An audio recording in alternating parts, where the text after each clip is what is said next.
Rest of time, we can start. And we are recording this session. Okay. Okay, so hi everybody. Good evening, and a very warm welcome to this first session of a series that we are starting. The series, we've named it as Quantum Pulse. And the idea is that we want to drive more awareness within the community for quantum and people who are interested in quantum in India. And the awareness that we want to drive is not just about, okay, what is quantum? I think we've gone way beyond that, right? We've done all those sessions, and now people are aware what's happening. The National Quantum Mission has been launched, and the T hubs have been selected. Now, what we're going to do is we want to go deeper. We want to ask bring knowledge to you about very specific things which you would like to know as a quantum practitioner. And so I'm very happy that today we have with us Mr. Sunil Gupta, who is the founder and CEO for QNU Labs, which incidentally is the first quantum startup from the country. It was set up way before any other startup, and way before, in fact, we sort of say that, before the NQM was announced, QETCI was set up, but QNU Labs was set up way before that, right? So I think in that sense, they are the pioneers, and very aptly, they are here for the inaugural session for Quantum Pulse. So warm welcome to you, Sunil. Very glad to have you here. Thank you. Thank you very much, And Rina. And we go way back in our discussions on the quantum side, but glad to be on this platform and happy to be part of the inaugural session of Quantum Pulse. thank you very much. And what I want to do now is, this is supposed to be a fireside chat. So everything is virtual these days because people are all spread out. And what I wanted to ask you was, why don't you introduce yourself as an entrepreneur and an innovator? What people would like to know, and then a little bit about QNU Labs and what was the idea behind setting up this company. Hmm. Sure. So it has been an interesting journey. And um, way back in when the CUNY was being conceptualized, India was already a great, I would say, very large digital democracy, right? And we used to wonder, uh, India has done so great in services and software services, even the product services. I've been in the part of the software services and product services, largely product services in my past. But we really used to wonder uh, what it would take to make India a product nation, right? Always used to wonder because we used to build products for some of the biggest OEMs in the world, right? And always this point used to be in the back of mind that while we can do such a great work in building products for customers, why India can't build product of its own, right?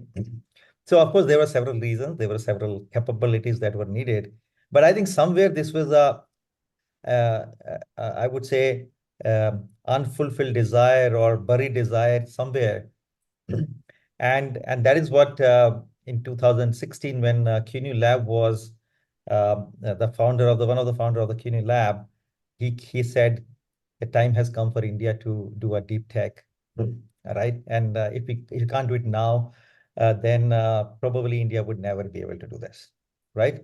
So sort of it was an experiment that CUNY Lab did. And I say that sometimes to people, it is an experiment that we did for India, right? Where we brought a set of people together who had done great product engineering work in their lives, some of first of its kind in the world and in India, right? The people that who had done, who were part of the first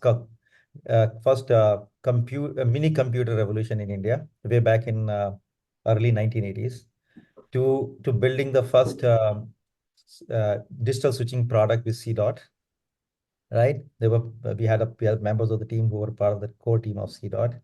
And then, of course, then there were teams that who did the world's first commercial satellite program, and then many more, right? So we said, um, uh, and the reason for that was this, Rina, that we felt that a billion people using a digital, right, coming onto the digital platforms, whether it's social security, health, e-commerce, banking, and so on.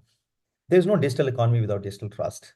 And we said when we looked at the digital trust part, we found that it is reactive, it is patchy, and this is not going to serve us for a longer period of time. So they were definitely a need. There was definitely a big problem, I would say, that existed. Not here, but I think globally this problem had been existing.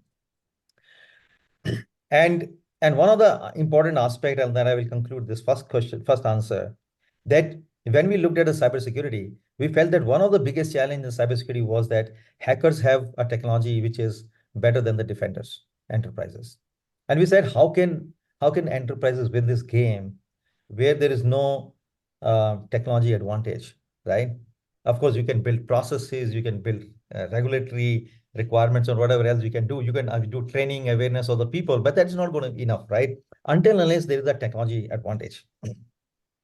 So that is where when the CUNY was exploring this, that what we should be building in the deep tech space, we did not choose AI, right? Because we felt that hackers already have a better AI tools. And that game probably looks good saying AI, but probably this game is already lost. If you have to really win this game for India and for the world, we have to choose something which is really futuristic. So 2016 sitting there, we felt that quantum computers will come in 2030. Everybody used to say that. We said 14 years we have. So we said if CUNY can build a cybersecurity platform and technology in 5 years, and we take another 5 years to implement it, we still have 5 years, 4 to 5 years advantage that enterprises will have before hackers will get quantum computers, right? So, and then we had an advantage that one of our co-founder was a professor, Neil Prabhakar at IIT Madras, who brings that understanding. He said, "Oh, I know laser technology, I know quantum physics, and we can probably do this." So I think this is how the story of QNU is, where it came from, where we were as India, where the aspiration of where India we want India to be seen, unfulfilled desire to build a digital, I would say the product and platform of its own, India's own platform, right? And I think that is where all the things come together. My background is that um, I have spent almost more than 3 decades in the industry, but every time I got fascinated and excited by the new technology. And I was sharing the other day with one of my team member. Then I started my career with mini computers, right? And now I've come back after 35 years back to computing, but I built different type of computing, right? And every time throughout my career, I've been very interested and fascinated where to take a cutting edge technology, whether it is a 3G technology, whether it is a satellite communication, whether it's AI, and form a team, right? Understand the technology use case, form a team, and then build the technology and take it to the successfully to the market. So that's what, in nutshell, Veena, that is about me and and the CUNY lab. Thank you. I think that gives a good perspective of how the idea got formulated and how you guys went about setting up the QNU labs. So thank you for that. Could you tell us a little bit of how the journey of starting from cybersecurity and then looking at a whole platform of solutions? So give us a little bit of an idea of the kind of solutions that you are building, and let's do that, and then I will go deeper from there. Yeah. Sure, sure. So I think when we decided that we will use quantum physics, right? And because that will allow defenders to have at least 5 years of technology advantage, right? So we were basically trying to pull a future into the present and empower our customers with something that allows them to have meaningful fight and probably defend themselves against the hackers who probably would be waiting to get quantum computing in the next few years, right? So that was the whole game plan.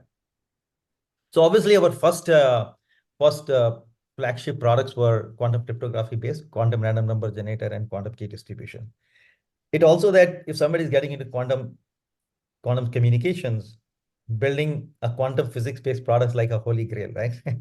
uh, you can imagine in 2016 and between 16 and 18 when we actually did it.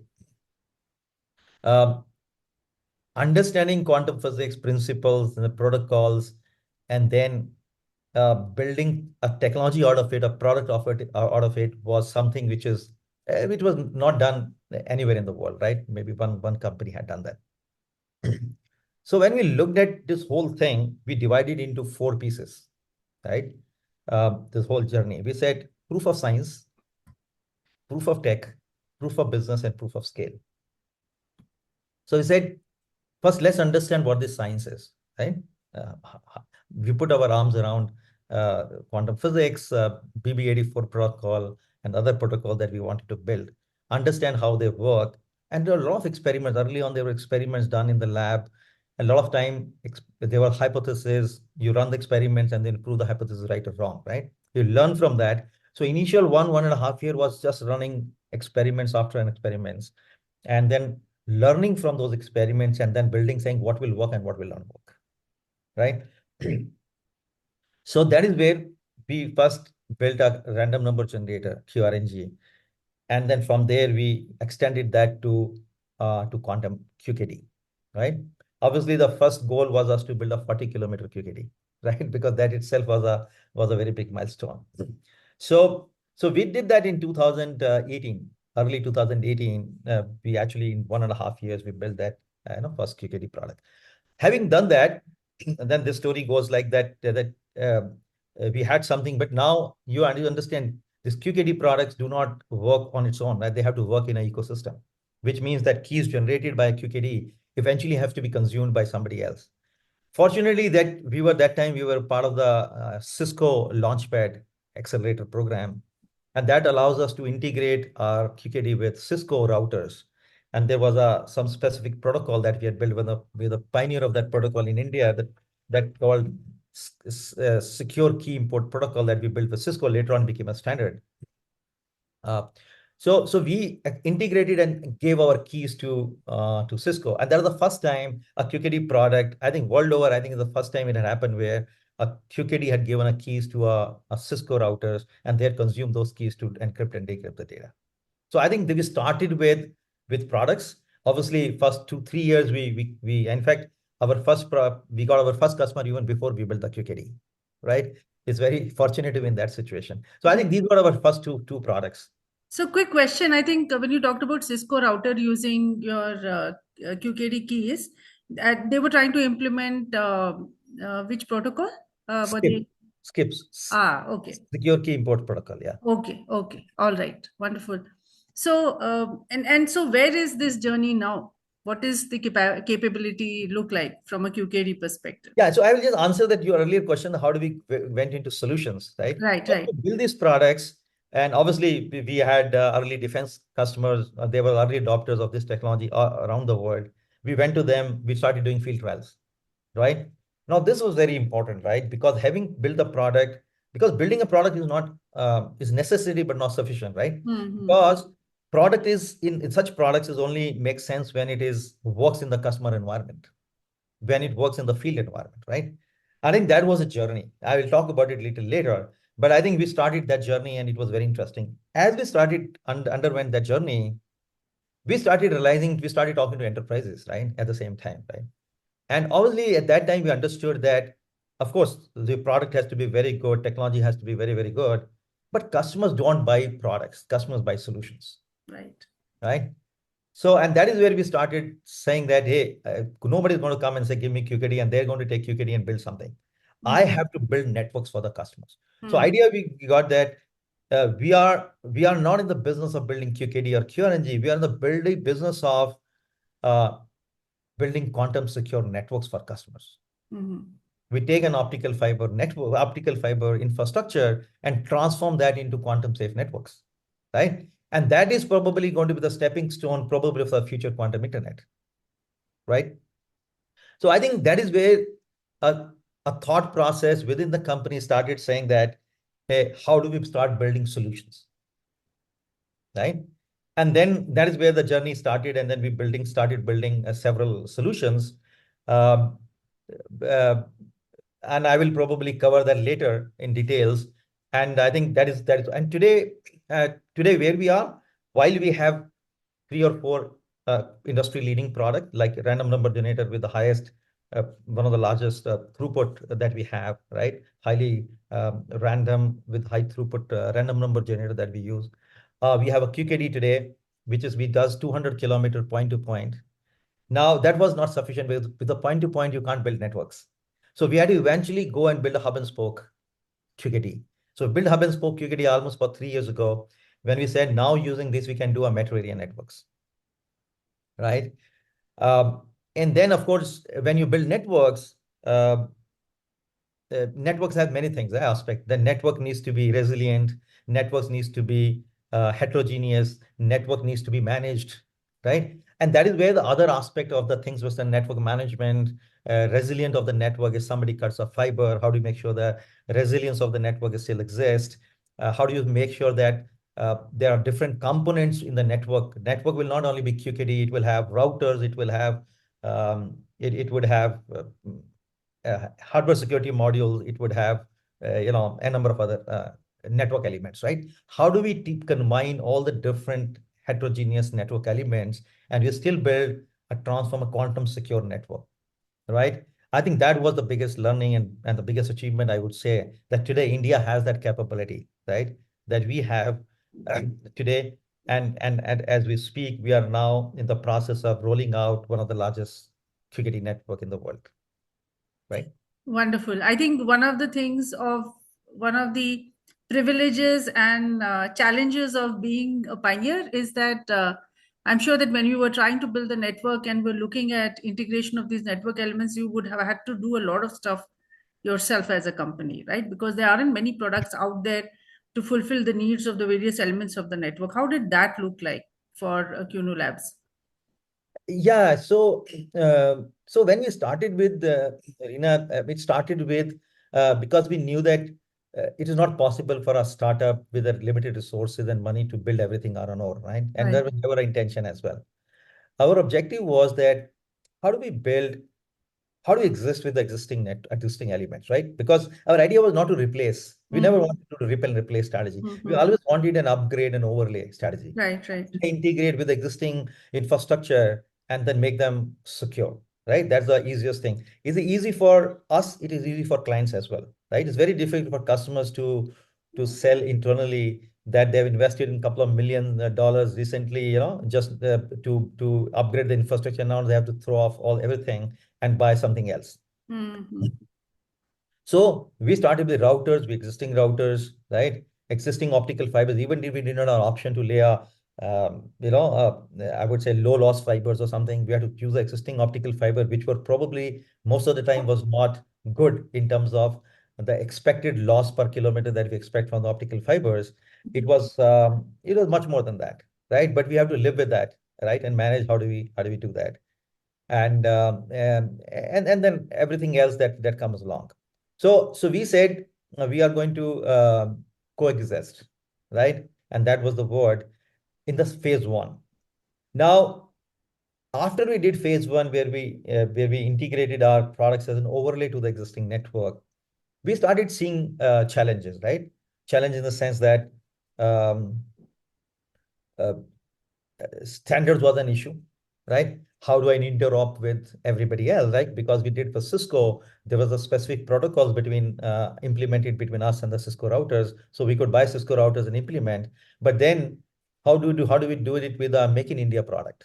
Right. If tomorrow our customers want a Make in India product, then so interoperability became very important. We had to choose a set of partners and players with whom we will pre-integrate our product and then take to the customers, right? That was one. Specification became another problem. Sometime our Make in India product were not meeting the requirements or specification that were needed by the customer, and and availability timeline and which this will be available, and maintainability of those products life, because when customers buy, especially in the defense and government, they buy something for 7 8 years. We have to not only deploy product, you have to maintain, uh, in the field, you have to take care of obsolescence of the components, and there has to be all that thing comes along, right?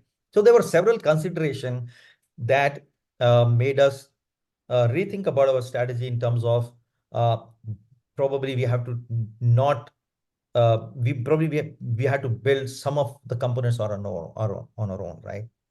And that is where a thought process moved from saying, can we build some of this component inside our products, right? Mm-hmm. Uh, and that will allow us to do tighter integration, and it will allow us to make it more interoperable. For example, instead of using external routers, can I build a link encryptor within my product, Mm-hmm. right? And I'm just giving you an example, and there's an example of other things, right?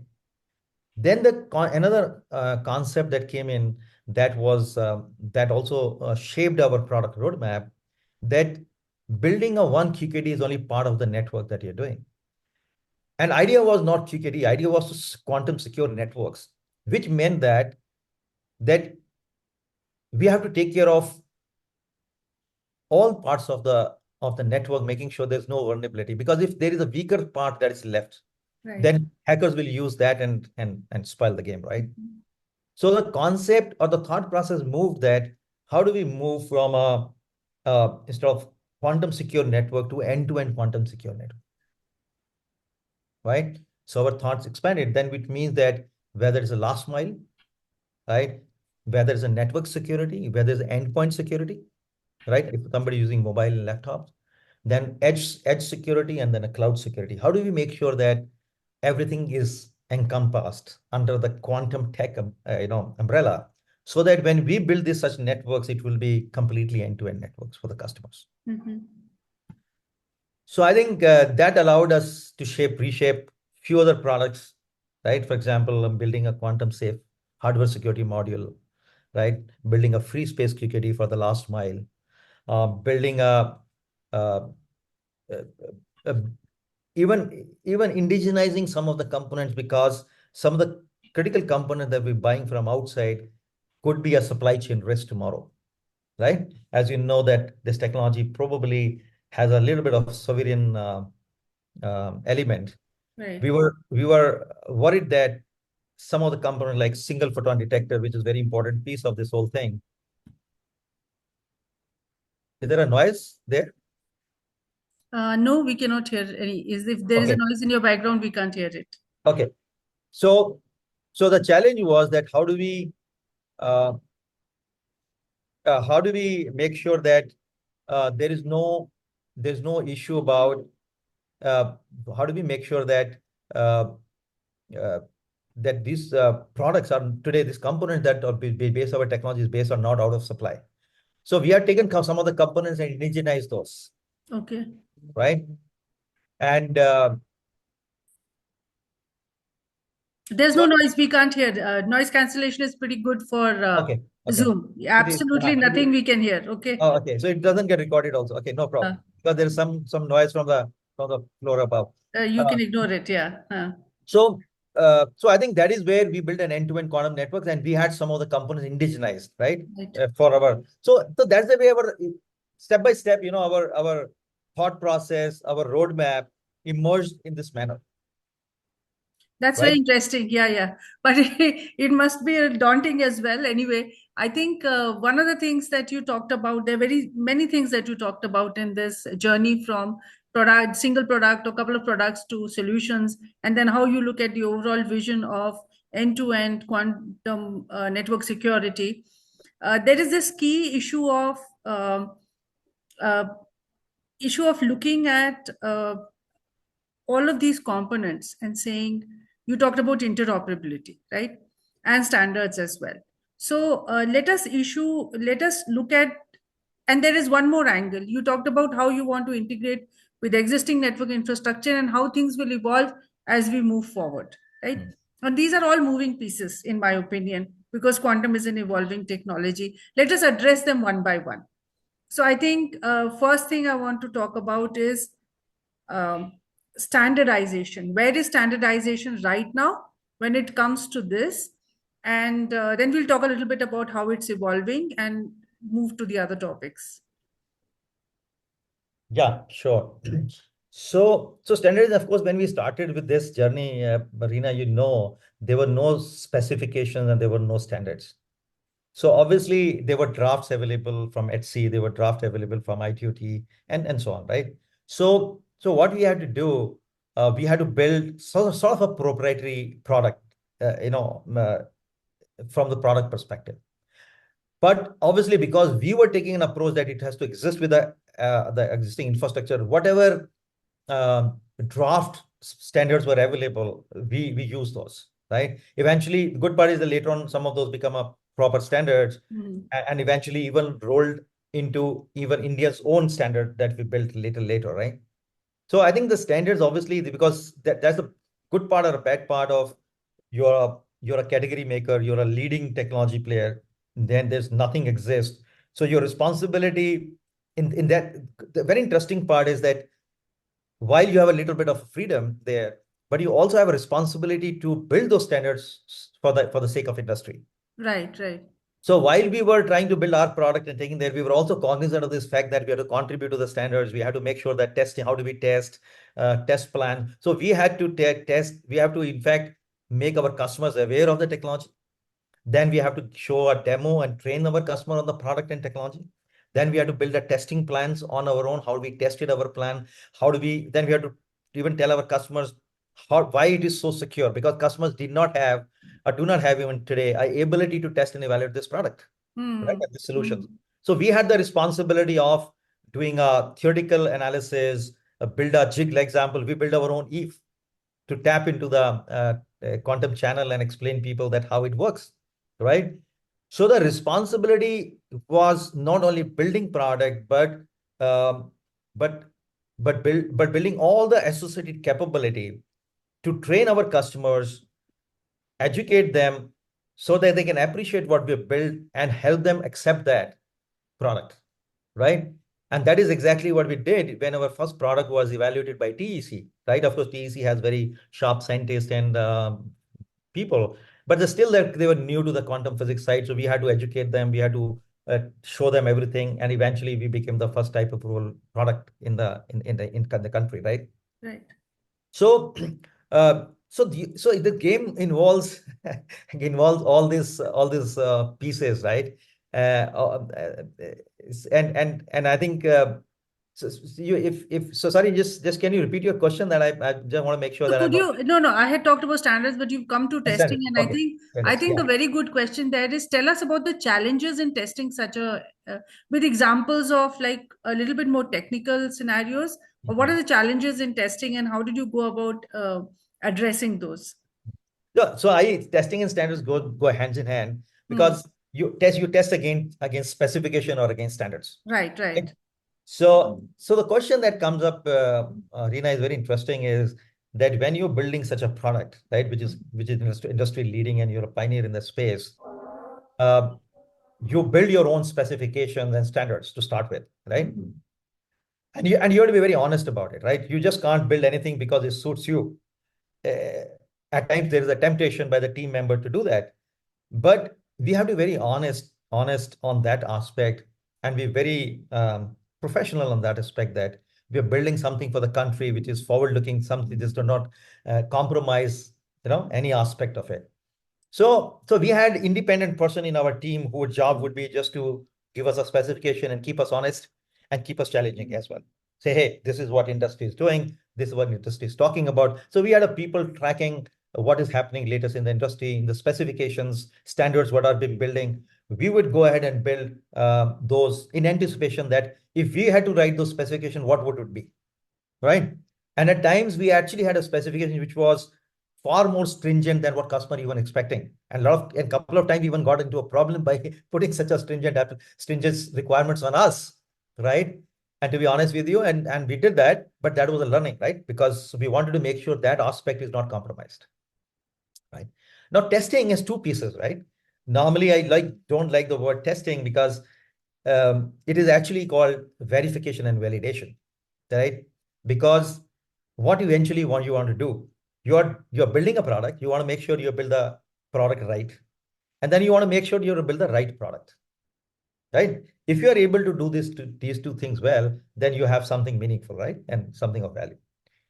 So I will first talk about it, the first building the right product, right? Obviously there was no standard as a benchmark, that as I said, but we had spent a lot of time and effort in saying what would be a good QKD for India. right? To start with. We build those specifications and we are roadmap 1.0, 2.0, GA, and so on, right? We had our series of products releases. So we went ahead and built something. We knew that it will evolve over the period of time. It could be a right product for that instance or for that period. But maybe a 1 year down the line, that will product will not. For example, 50 kilometer, 40 kilometer we start with. That was the right product. But we realized that 40 kilometers is not going sufficient most of the time. Experimental campus networks, you can do 40 kilometer. But if you go and put it in the actual commercial network, 40 kilometers is a very small distance. People will want 100, 150 kilometer minimum, right? Point to point. So obviously our specification changed, our Cuber changed, and a number of specification, changed as we went along. So that was one part, making sure that you build spec, a very robust spec around that time, and you are continuously validating and whatever process that you need in terms of testing, in terms of evaluation, or whatever to make sure this product is meeting the specification. I'll come to a more deeper into this. I'll double click on this a little later. Second part was you're building the right product. Now that is where something interesting is.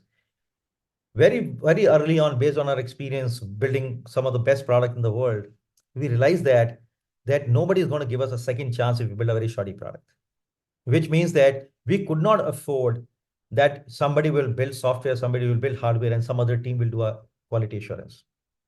We said we can't build an assurance-based product. We have to build a inherent quality-based product, which means that the product has to be quality of the product in terms of security, robustness, maintainability has to happen right from the design, architecture, software, and so on. So that when we come to the end, right, when the product is done, we are spending more efforts not in validating the product, validating the product, but we are spending more effort in saying how this product will work in the field. Mm-hmm. How this product will work on maintainability of the weak on non-functional requirements rather than functional requirements, right? Mm-hmm. I think that helped us move ahead because that was a responsibility we had to take because customers would not be able to do that. Mm-hmm. I remember when we did the first field trial, of course, we had a butterflies in the stomach saying that, hey, first time is like a baby, first baby going out the first time to the school, right? Kindergarten. Mm-hmm. So we were extremely worried about it, but team was very confident that it will work. We did the first trial. Absolutely, customer was there. We worked with them. This thing, it took a week to set up everything, but fortunately, everything went well. And I think the credit for that goes to my team, Immaculate team, because they had made sure that I think they were paranoid. I think somewhere in QNU lab, we have been paranoid about security and the quality, right? We always want to make sure that our standards of testing, evaluation, verification, validation is extremely very high standards, and compared to what the customer would expect, right? So I think we did several field trials, but every time we came out winning with the flying colors, right? Right. So I think this was our philosophy. Now I'll come to another aspect of it, which is most important for this product, other than functional requirement, is security. Because this is a security product, right? Now, a lot of time the QKD, a lot of people have built QKD, but security aspects become very important. Security, when I'm saying, it is not just quantum channel that somebody tap onto the quantum channel and the quantum channel will quantum state will destroy and you say then nobody can generate key. It's a very easy test if you ask me. If you got your Cuber right, you got your basics right in the product, then that is not a challenge. Real challenge is how do you make sure that you when the quantum computers are not there, you have to prove your product will sustain the quantum attacks, right? That plus otherwise also I think there are other issues with how robust is your system and is it truly at every step, even from a functionality perspective, there could be variations in whether what you're getting out of first of all the key that is getting generated, is it truly random? Then the second stage is that when you take that key and you do a lot of processing on it, and while the transfer is happening, what is the chances of attacks Yeah. at So that stage and all of that, right? yeah, So so yeah, so you're right. So we look at the security in the layers, right? The basic layer of the security is key is random, right? Key can be generated every time, uh, right? And then uh, any eavesdropping on the quantum channel, we can detect because the threshold of the QBER has to be below 4%. Right. right? A lot of people and academia has released their product and claimed 100 kilometers QKD with 9% QVR, right? It doesn't make sense, right? And they Yeah, publish absolutely. that artifacts and that. So yes, you can do, but that is not being honest, right? Because if you have a 9% QVR, then what happens is then this is not a QKD system, right? Mm-hmm. It has to be below the threshold for you to be secure. So that is one aspect of it. But the challenge, even if you get this done, if you don't make sure that, because this real test of this product is going to come and the quantum computers will come and the people try to do a photon number splitting attack, people will do intercept and resend attacks and all those things. Mm-hmm. Now, today, we don't have quantum computer. We have to do a lot of theoretical security analysis. We have to Mm-hmm. do simulations to Mm-hmm. make sure, because we have to convince customer that today, how we, in the absence of quantum computer, how do we know that it is secure? Mm-hmm. Mm-hmm. And that is a hard work. Mm-hmm. Yeah, you have to do a lot of theoretical analysis. We have to do simulate our systems, not at the high level, but even at the component level, right, at very low level, right? Meta Mm-hmm. level, we have to simulate our product, making sure that we simulation, we can prove that our product is good. Then, then we have to also take care of the classical attacks, side channel attacks, Right. right?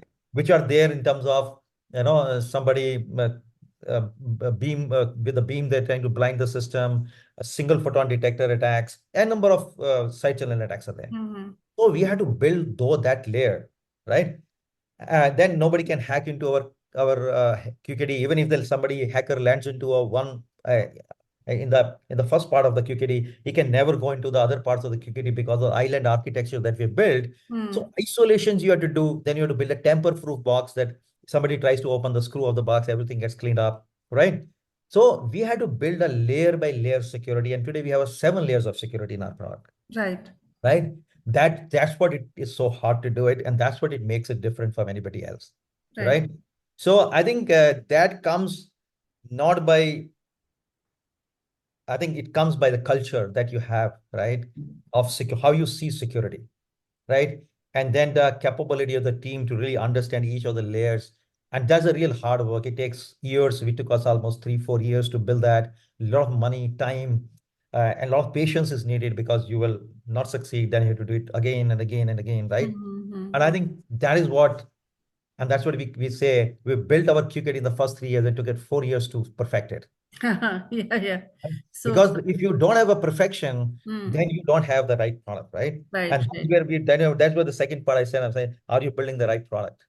Right product is not having just QKD and getting the key. It right. has to meet all the other different criterias in order to really have the right product. Right, and that reminds me that because you are so deeply involved, CUNU Labs is so deeply involved in defense project, like defense, providing this to defense as well. I think this whole idea of, and even from an industry perspective, if critical infrastructure were to use this, or even other industries which are important for the country, then security has to be looked at from an overall perspective and not like the smaller perspective of each functionality, but even the supply chain, as you mentioned earlier, right? Because unless the supply elements of the supply chain are secure, your system cannot be secure, right? So I think Absolutely. that is a very, very interesting and more holistic viewpoint.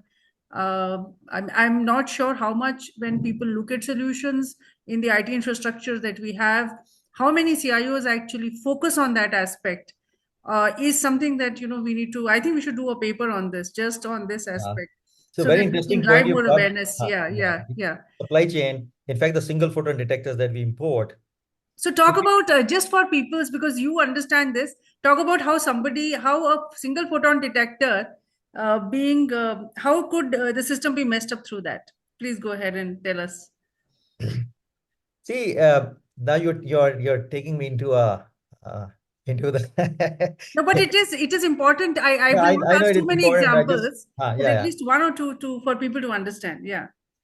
See, so what happens in single photon detectors? Of course, there's a challenge about um, that uh, uh, that whole detection that of 0101 that you're trying to, you detect. You have two detectors you use, right? In a DVQKD, you just want to make sure that they are absolutely random, right? In terms of your clicks that you're getting. Uh, then there has to be there are two or three aspects of it, right? Single photon detector. One is called efficiency, right? If your efficiency uh, has to be good enough for you to make sure that, because there are SPAD-based SPDs, and when this click happens, and then they get into saturation before the gate opens up for the next photon to be detected. So 10% efficiency leads to issue where a lot of photons will not get detected, right? Because gate would be closed. So, so one aspect of this is that your gate needs to be open for sufficient time for the pulse that you have, so that you can actually have a more number of, and 50% of our SPDs that we used to get from customer, a lot of people just use it as it is. Mm-hmm. We have a team who validates this SPDs, I'm talking about the SPD that a lot of people uses in same SPD used by a lot of other players as well. Our rejection rate is high, as 50%.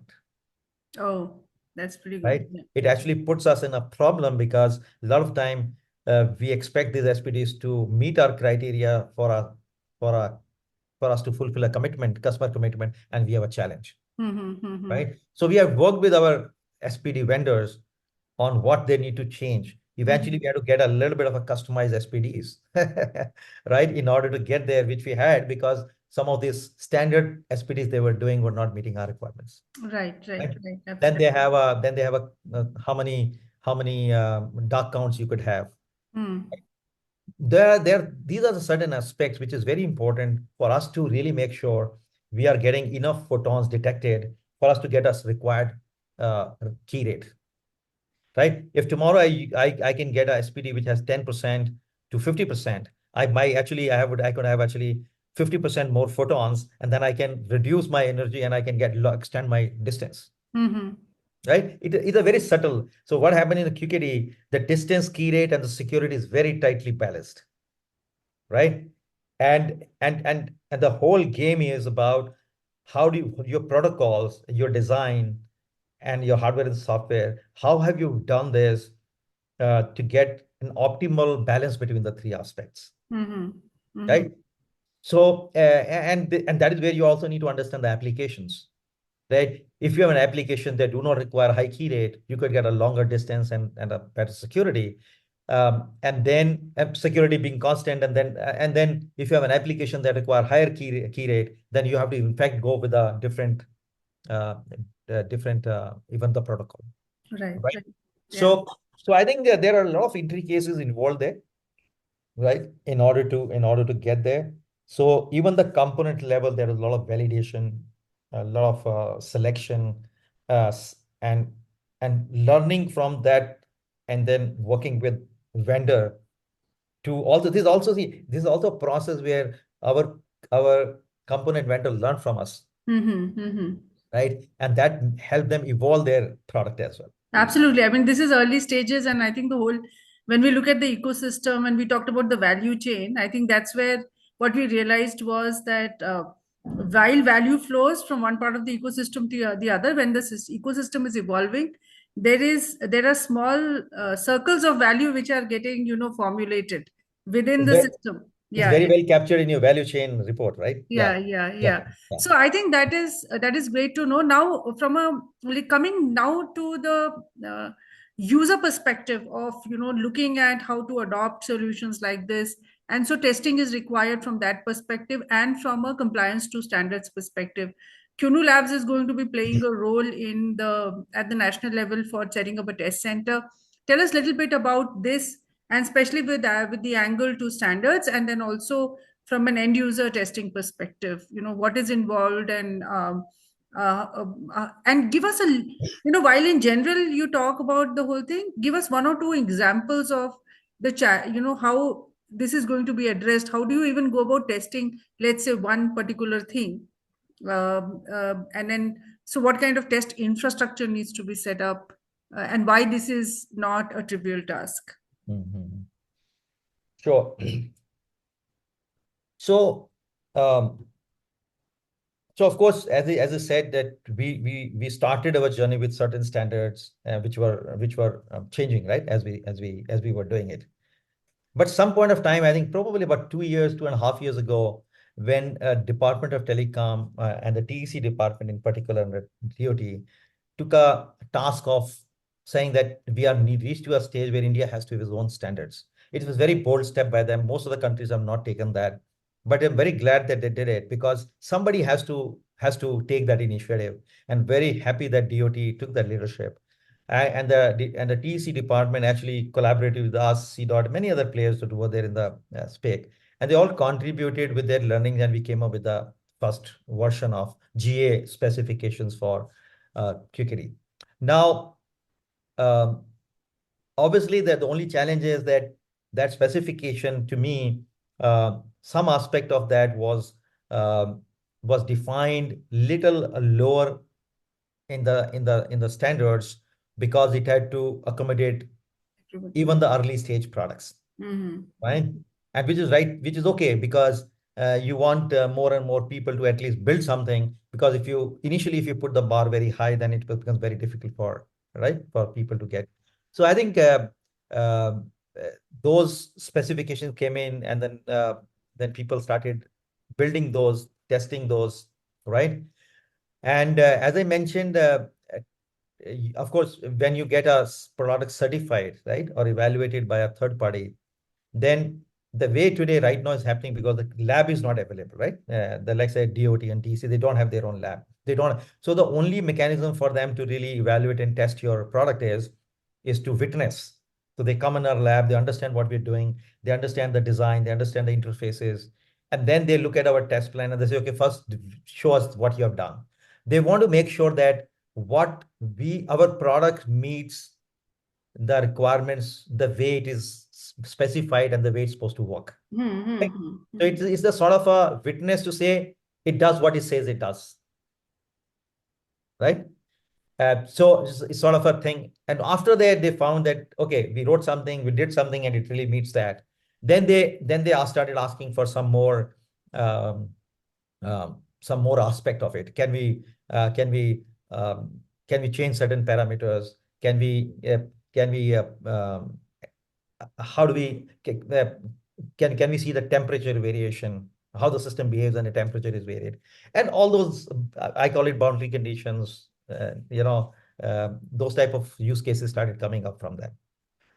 And then, of course, one of the thing that was put, which was very good, and I think that was I would say the most toughest test for anybody to pass was that if everything else is there, then you have to run a 1 month long field trial test, right? A 100 kilometer this thing for 1 month without failure, Mm-hmm. right? That was the real test, because if somebody will pass that test, then they will be all good, right? With Mm-hmm. we did that and we passed that with a flying color, then that is where we got a first type approval certificate. So what I'm saying is that standards were done. It's early call. It will still evolve over the period of time as we go along. But um, building the environment, test environment, lab environment, your ability to demonstrate certain things actual by experiment, by execution, and certain things by theory, right? Mm-hmm. And give an environment to the evaluator to change certain things that allowed them to that is very, very important, Mm-hmm. right? And based on our experience of doing this, Rina, what we are now doing it that and that is what, when we do set it up for DOT or National Quantum Mission, we will actually have in our QKD two aspects. One is we will have certain test points, which means, for example, if somebody wants to test my product, they can test it the way I'm showing it. Or we could do say, hey, remove your SPDs and let me plug in the external SPDs and see that you're not, uh, your product and everything else works with the independent SPDs. Right? So you're So, going so to allow that, is it? yeah, I mean, there's a good case to say that, right? Because that is where a rightly, perfectly made single photon detector would be able to do that, right? Um, and So, because quantum is so complex, we are going into gray box testing, very having those conversations of gray box testing, which will be used for certification. That's very yeah, interesting. Yeah. and that is where they needed external point where the Mm-hmm. external detectors could be tested. Now we have AM, PM, because see, if you look at it, there QKD is but preparing a quantum state and measuring. Because that's the reason it's called prepare and measure. Mm-hmm. So there you have to have certain test points on the prepare side, that how well it is prepared, Right. right? So you should need a test point to inject certain thing, observe certain thing. And Hmm. second thing is on the measure side, you should be able to replace with a detector and see that how it, some other detector and see how it works. Absolutely. So we had to now build those points, interfaces, and test points because, as I said in the beginning, we could say no. Why should I do that for my product? But we Right. realized that we have to look beyond that because if we want really industry to come up, if we don't do it, who else will do it? Right. Right? And once you So have these examples of touch points, then you can create this virtual test bed or a real test bed exactly, where exactly. you do plug and play and allow Exactly, other exactly. components. That's the whole idea was that this will be test bed where we can have somebody else. Let's say, right? Tomorrow, a new startup comes and says, I have built a QKD. How do we test that? Let Hmm. them plug into test environment and prove that it works and interop. Right, But right. so idea was that if India has to grow, India has to become multi-party, multi-vendor. We have to keep bar high, but we have to make sure that a lot of startups are incubated. They have the test bed. We went through all the pains and hard work that we did. Right. Now new startups who are coming may not have to do all that. They will learn from benefit from that what we have built. Hmm. They could plug it into our test beds and then see how the things are working, and they could learn and iterate that very fast, right? Right, right. So interoperability sort of thing, validate against the benchmark, right? So what we did is we also, as I said, we also created a MATLAB-based simulation of our QKD product. This is a very interesting, very detailed product. And when we were building our next generation product, we actually built the model and fed everything, all the parameters into simulation. And simulation told us what is going to right and what is wrong. And based Hmm. on that, we designed our next generation product, right? Right. So simulation again becomes a very interesting thing for people to learn. And what we did, the most So, interesting so part, tell us a little bit in more detail. How is civil? Because I think people would love to understand what is the role of simulation in this. I think you said it because you understand it very well. Go a little bit more elaborate on how is that helping. say you have an optical path. You Hmm. have a character. There are optical path has a Hmm. characteristic. Hmm. You have to simulate the characteristic in terms Right. of law. You want to bring the um, you want to attenuate a signal. You Right. want to attenuate to that and see how does it behave. You Right. put the other piece together and then feed that into. So you are characterizing theoretical characterization of a system is actually simulated before you actually do the real components and Hmm. then see that is there a conflicting requirement, Right. right? So you try to do that and then you change certain parameters and you get a conceptualized end-to-end working system because as I said, lot of interdependency in their different components, right? For example, if I have to get a real product, I have to get into single photon state. Single photon state, I have to get into 0.1 mean photon number, 0.1 to 0.2. If I do that, I have to attenuate the energy level, get into 0.1, 0.2 mean photon number. That has an impact on key rate, a number of things. So you have to, what component you select, right? Selection on component is based on that tomorrow. So once you have a simulation, whole character of the whole product divided into different pieces are simulated, then you define the spec of the component, Hmm. right? And then say how it's going to work, Right. Right. right? Hmm. And then you arrive at a simulated model where if I have this type of correct components, this type of design, and this type of characterization, then I would be able to get what my product will give, Hmm. right? For example, when we were doing 150 kilometer from 50 kilometer, 100 kilometer product, we have to increase, we have to change certain things in the product, right? We have to change our protocol from DPS to DPS decoy protocol. Right. Right. That required a higher mean photon number, but a different aspect, right? So they're very subtle balance between in that protocol. So we have to achieve that into a simulation model and see that how it would work before we actually realize the system, Wonderful. So right? now, I think I would love to keep some time for questions. So I have one final question, but it's a big one. The question is that how do you see quantum networks evolving? Right? Today we have classical networks everywhere. So, and I understand that some of this is a little bit of extrapolation that we are doing. If you talk to different people, there are different viewpoints on the evolution. So, what is QNU Labs or your opinion on this? How do you see the network evolving? So So what will come first, for example? And reason I want to talk about it, Sunil, is because around 3 years ago or 4 years ago, 3 years ago, there was a podcast like this, which was happening in the Middle East. And they invited me to talk about quantum. And it was the technology was in the air. I think in India, only QNU Labs was there. And Okay. a couple of educational companies. And they asked me this question that if you want to predict when will we have at least some semblance of quantum networks in the next 5 years or no? So, and I had very emphatically said yes, we will have. And you will also have collaborations happening between countries and stuff like that. Most of the stuff I said has come out to be true. So I feel, that, my faith in this technology has stood its ground. But then the whole when I look forward and I look at how networks are going to evolve, it's I have a point of view, but I see a lot of gray areas there, frankly speaking. So would love to know your point of view there.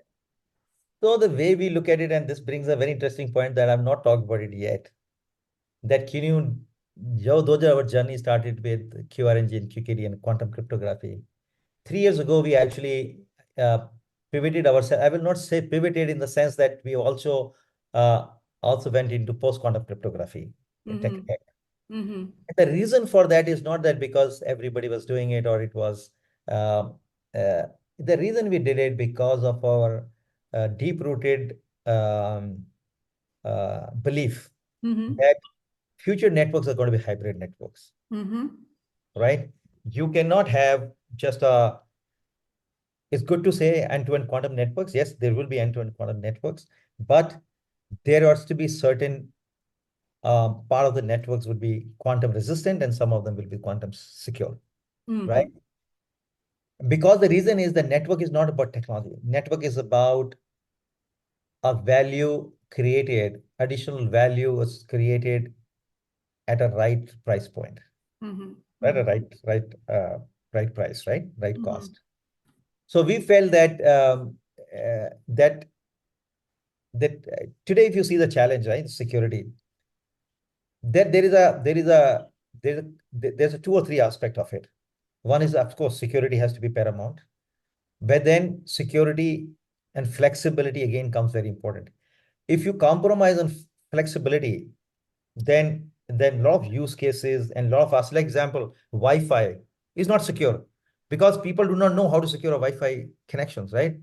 And if you don't do Wi-Fi channels secure, then what happens? You are compromising flexibility because Wi-Fi is the most flexible networks. Mm-hmm.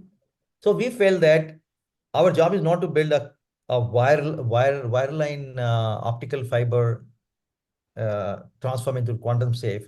We had also secure wireless networks, whether it's a Mm-hmm. Wi-Fi, Li-Fi, satellite networks, whatever else comes in. Right. And we felt that you cannot put QKD everywhere, right? Because of the obvious reasons. Obviously. So the way the networks will be created in the future will be hybrid networks, where we will have QKD and the post-quantum cryptography come together, and then we will build a sort of a network which is flexible, secure, the secure, quantum secured, where the vulnerability is higher, and then we are using a post-quantum cryptography in the areas where it is less critical, and those networks are going to be the most sought after networks, Right. right? Good part is that we very quickly validated. In fact, we started building the network even before the NIST came with the standards.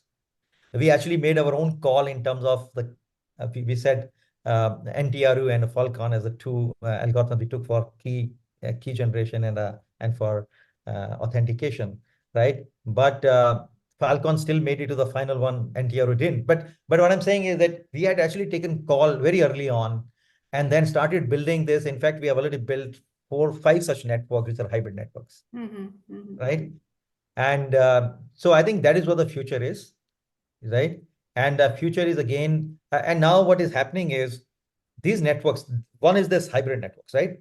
Second dimension of the network is it will be intercontinental networks, right? It is not going to be metro area network alone, right? And it is not going to be just a wide area network in the sense that it can include a larger country. So you are saying that repeaters, etc., will come in. Of course, the repeaters will come in later. We don't have quantum memory in repeaters yet. Probably Mhm. next couple of years, we'll see that. But Mhm. you have to have other innovative technology through post-quantum cryptography. And for example, what Amazon has done that, and we did with Amazon, Amazon announced it, that how do we extend QKD keys through Amazon infrastructure to their data center. So Mhm. there, where the QKD keys could be extended to any part of the world. Hmm. And between those two parties, you could actually do a quantum safe application, Right.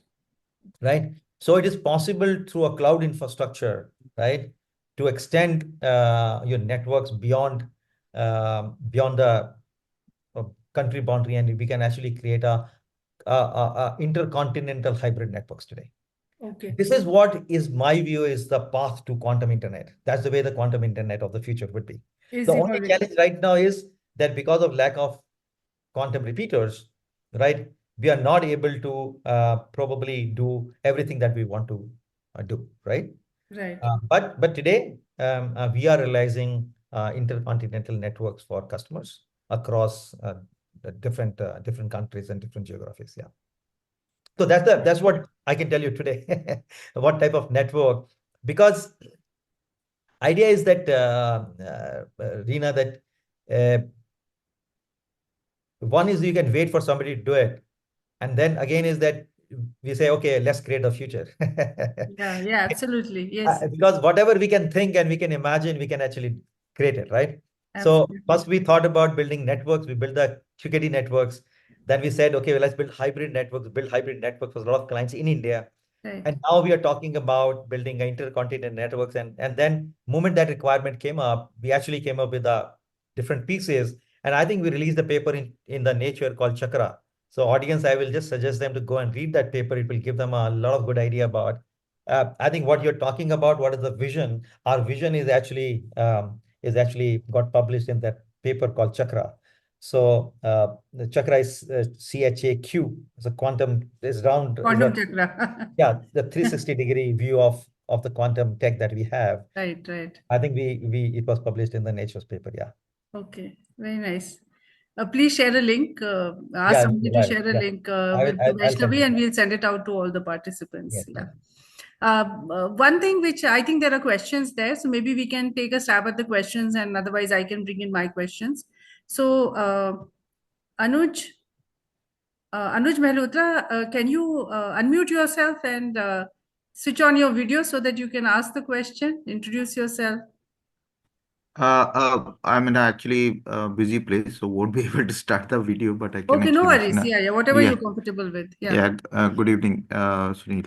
So my question is actually because I've been actually going through a lot of articles, and it is actually mentioned that US NSA is still actually reluctant in actually doing the large implementation of QKD due to the technology challenges. So what about India? Like where QNU labs are they also considering the same challenges which US NSA is actually presenting? Because So, it is, so if those are challenges, then they are applicable for India also.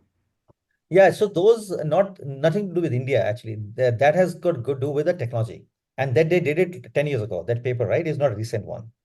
And there are two aspects of it. I will give you both the aspects. First aspect was that they started looking at the early implementation of QKD. Of course, early implementation of QKD had a distance challenge. They needed a dedicated fiber. Side channel attacks was a problem. But in the last 5 years, all of those issues have been already, other than the cost is still high, other than all the aspects have been already addressed. In fact, we have a paper where we have a rebuttal of the NSA, and many of them have, right? And that paper is already available on the internet, where we have shown them that how QNew's Armos QKD, right, our Armos brand, we actually very point by point we explained how we have addressed all these challenges. So those challenges were there, right? But those challenges have been addressed in the latest technology. And So, if I'm and not that mistaken, US is now also focusing on also QKD. implementing QKD Yeah, themselves. yeah, Yeah, because they realize that they don't do it, they will become a target of China, yeah, right? yeah, yeah. And So, so they are so doing it. And also Mhm. that I'll tell you what happens. The encryption is a not a technology. Encryption is a game of power, right? Whoever owns encryption owns the world, right? So today uh, if whoever has the control on the encryption keys can actually eavesdrop on all the communication in the world, right? They can track, terrorist activities. All the stuff happens. So US was always in the preferred a software-based technology, and that's the reason they went with NIST-based algorithms, because they want to have this NIST standards implemented everywhere, so that they will have the control on the communication and encryption everywhere across the world, right? So that is the other dimension of it. And that's the reason. But with the countries like India, if we have to protect ourselves and our communication and our digital assets, then we have to look at our own stack, and that is what we are building for India. We are building for India as its own stack that protects us, from any future threat as well. So Thank I you. think Yes. last question, sorry, so a small one. So do you see that Indian government should also give a mandate like US is giving it to their departments to at least go with, because QNU lab has actually a mature technology to at least adopt or start doing the POC apart from the defense actually sector? No, no, you're right. You're good question. So that is what you are. I've been working with the government. There are policies coming in which will enforce. Like you would have seen that SEBI came out with a month and a half ago, a guidelines for all the SEBI registered companies to go and implement quantum tech. Right. We are already seeing a lot of interest from the banks and a lot of other enterprises as well. So I think India is already on that path. The only thing that some of the policies and frameworks will get rolled out very soon. Having said that, India is already going and deploying it. As I was telling you, we are deploying that into our government platforms. A lot of areas where security of data is important is already happening, Anuj. Thank you. Thank you. Yeah. So Exactly. anybody else who has questions, please, you can raise your hand and then unmute yourself and ask the question.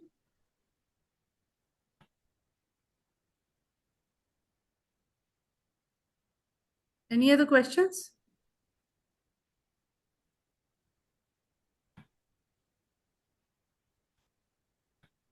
Yeah, even if you have some questions later, you can probably send that to QTCI and they can send it to me, and I'll be happy to reply that on the email as well. Yeah. If you want to discuss something, you have some comments about it. So I think if can I use no, Yeah, sorry. please use the It time, is because the purpose of okay. this is for the So, community, right? I want to yeah, make sure that so people have the time to do that. Yeah. because Anuj, it will be good if you introduce yourself quickly. okay, Also. so I am okay. So I belongs to a startup which is mainly into the emerging tech and quantum technologies. Okay. Okay, so I am based in Delhi NCR region. Okay. Which Okay, company is this, Anuj? it is a small company. It is like IoT, even IQ solutions. Okay, okay, okay. Okay, so my question is actually related to there is a different dimension which I haven't seen like a lot of traction actually there in India, and might be I think QNU is best positioned to actually take it forward. That is a distributed quantum computing. Okay, and because the main component building block is actually network, and I see like though we are actually going with different modalities in NQM, but I think the way we achieved and the even whenever this classical computing actually evolved, it was the main power was realized when this they were network. So same thing should happen in the quantum computing also. So is there anything which QNU Labs is planning to contribute there for distributed quantum computing? Yeah, so it's a good question, Anuj. That is there somewhere in our roadmap, but honestly, there are so many things to do. Uh, it would probably will attempt it probably after a year, and I'll tell you why I'm saying this. Right now, our objective is to build a satellite-based QKD, and then we are also working very aggressively on integrated photonics chip. Basically, idea is to, as I mentioned to you, the quantum is outside. We are now working on a concept called quantum inside, which means that all these aspects of quantum security will be inbuilt into the end products, network equipment, and so on. So we are now bringing integrated photonic circuits and modules so that these chips and modules can go inside the servers and inside the devices, right? So we are trying to uh, focusing on that based on certain requirements for the country, right? Distributed computing, yes, it is there somewhere on our roadmap, but I think we will prioritize it based on if you see an interest from someone.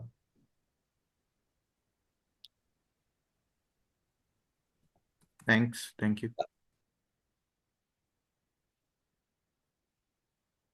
Any other questions or comments? Yes, Dr. Sachin, please do unmute yourself and ask the question, and you can switch on the video if you want. Yeah. Hello, Mr. Sunil. This is Dr. Sachin. Yeah. I come from Q Labs, Quantum AI Global. Yeah. And I had a question on basically you are talking about the supply chain of these equipments like a single photon detector and all.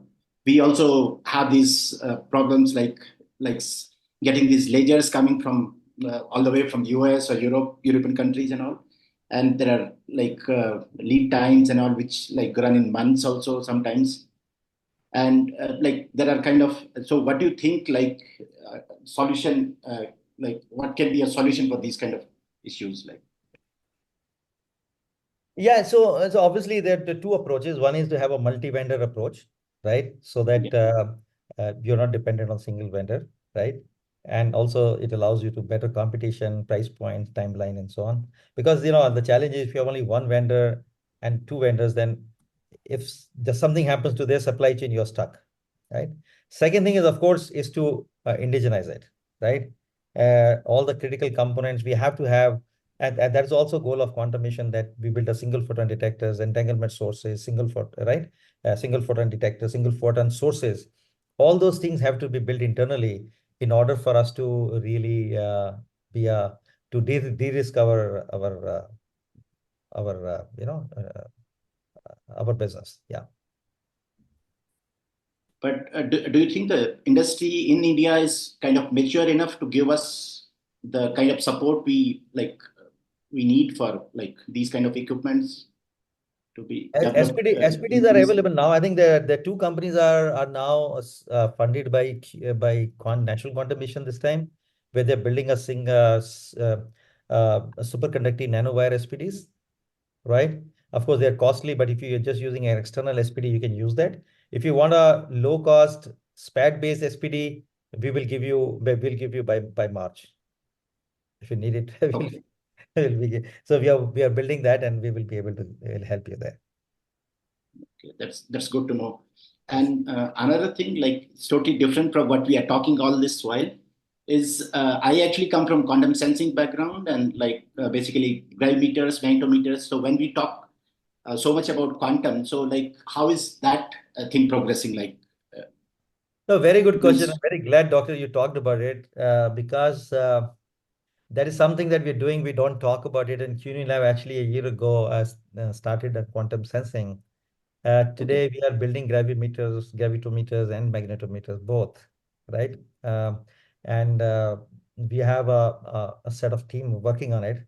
We have a very aggressive plan to get two products out by June next year. Okay.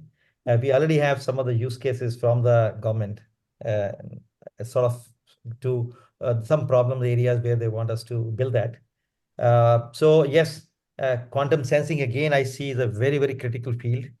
Uh, I see it as an allied field because uh, your ability to sense certain things underground, your ability to use Earth magnetic field to build navigation systems, um, and then use AI with some of the sensing to build additional capabilities, right? Like building quantum radars and a number of things.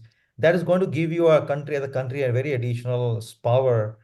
And then when you use that with security, then it becomes a very powerful, potent combination. There's several interesting use case that sits at the intersection of these two technologies, right? yeah. So yes, India is doing a lot. Not we are of course working on it, but there are quantum sensing focused companies in the India. There are a couple of them I know. There are ones support there. I think two of those are also funded recently by National Quantum Mission. So India started late in the quantum sensing, but a lot of work is happening in that space. I think Yeah, India probably in another year's time, India would have its own products like what we have in QKD today, or what you're building in quantum memory and quantum repeaters.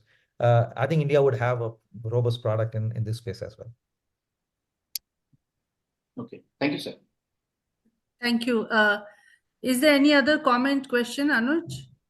Yeah. Quantum sensors can also play an important role in healthcare and drug discovery. Yeah. Yeah, so one of the use case we are doing, Anuj, is on the of the magnetometer in the health use case. Yes. There's some work Though in I think IIT Bombay also happening on that, I think. yeah, though Yeah. it might be your, I think, trade secret, but I think and the diamond sensor, the NV center is one of those, because I have seen like the squid based or atomic vapor based cells are they cannot be miniaturized. I am seeing like a lot of traction in Europe and US towards the NV diamond, and they are doing the miniaturization, whether it is a magnetometer, gyroscope, even for the defense and submarines. Like everybody is actually going with the NV centers only. No, you're right. I think the miniaturization is the biggest challenge in the quantum sensors. Yeah. No, but just a small thing, like atomic sensors are also not too behind, like compared to NV sensors. Like, so atomic vapor based sensors are also kind of people are working on miniaturization and all, and That's right. there are cases. Yeah. Miniaturization, making them economical. I think that is a very key, because how the sensors are there, if you have to commercialize it, we need to make it. And the way I've seen, because all these are lab-based actually diamonds, and where I think I don't remember the person is, I think, connected to the QETCI. He is from Surat, I think, that Yes, that's one right. Diamond organization. elegance. Are you talking about diamond Yeah, elegance? elegance. So they are, I think, already working on The that lab-based particular diamonds. part. Yeah, that's right. Okay. Well, Okay. any more questions Any there? other questions? If somebody is putting in the chat, I don't No, I know. checked all that. They were asking if we can put the recording somewhere, and I said we will after validations. Yes, can I ask one question? Yes, Yep. please. Can you introduce Uh, yourself? yes, hello, good evening. Myself, Orijit Rai. I'm a project JLF in TCG. Sorry? Okay, I am a project JLF in TCGKS. Oh, Okay. okay. Okay. Yes. So, you were talking about the chakra, the quantum network. So, I read that paper earlier. So, that was, I think that was using one of the DPR protocols. So, is there any current work on the, entangle based network? Like, there are lot of two-node network, two-node QKD protocols in the India, but there is any currently work on the entangle based quantum network? Yes. There are entanglement based products that are also coming out. Work is already on that. I think probably by summer of next year you would have entanglement based. The challenge is that again, if you look at the technology, entanglement based can be done anytime. But the challenge is entanglement, we have to get a required distance, right? Yes. In order to be a practical network. That's a challenge, right? Hmm. We did entanglement based some time back, a prototype. We did left it because and if you say technology academia can do it, I think some of the academia has already done that, right? Our interest Hmm. largely is to see what is the practical technology where we can actually solve certain industry problems, right? That's what we look at it. So Hmm. now we have taken a different approach, and then we are now working aggressively on our entanglement based products as well. Oh, okay. Thank you. Any other questions?